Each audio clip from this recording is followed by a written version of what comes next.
Bonjour à toutes, bonjour à tous, bienvenue sur cette troisième vidéo. Nous allons tracer les diagrammes des efforts de cohésion. Pour ce faire, nous allons essayer de récapituler quelques données que nous venons de calculer dans notre deuxième vidéo.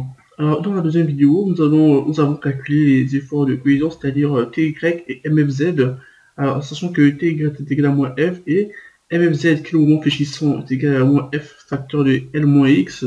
Sachant aussi que la norme de notre force est de 4000 newtons et la longueur de la poutre est de 1 mètre, nous pouvons déterminer les diagrammes des efforts de cohésion. Alors, les diagrammes des efforts de cohésion vont nous permettre d'essayer de comprendre ou de savoir à quel endroit précis la poutre est plus sollicitée et au niveau des efforts fléchissants, au niveau des efforts tranchants.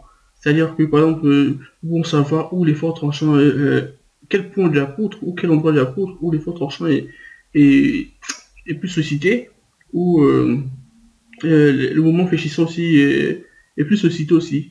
Donc grâce au diagramme de efforts, nous pouvons déterminer quelle partie de la poutre il faudra faire attention.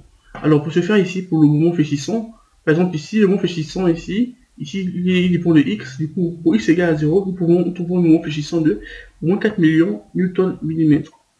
Lorsque x égale à L, c'est-à-dire que lorsque on a l'extrémité de notre poutre, le moment fléchissant est nul. Donc au point 0, le moment fléchissant est maximum ici, et ici c'est nul.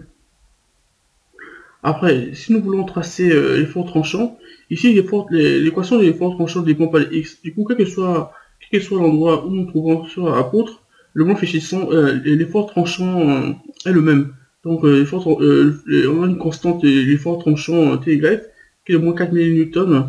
Donc par rapport à notre poutre, nous trouvons, quelle que soit la coupure que nous pouvons faire, nous trouvons l'effort tranchant. En ce qui concerne le moment fléchissant, ici nous pouvons remarquer qu'au point 0, c'est le point 0 sur notre dessin, c'était le point d'encastrement de notre poutre, et ici au point x égale à 1000 ici, c'était le point, l'extrémité où on avait la flèche, donc l'effort vertical ici. Alors pour x égale à 0, nous avons un moment fléchissant de au moins 4 millions newton millimètres.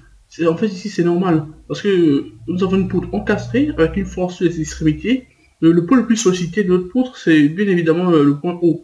Donc c'est pourquoi si nous avons moins 4 millions newton millimètres de moment fléchissant au maximum ici. Donc le point 1 est le point le plus sollicité. Du coup, c'est pourquoi nous avons ce moment fléchissant. Au fur et à mesure qu'on progresse vers notre force, nous pouvons remarquer que les moments fléchissants baissent. Donc nous avons une baisse du moment fléchissant au fur et à mesure que nous rapprochons de l'extrémité de la poutre.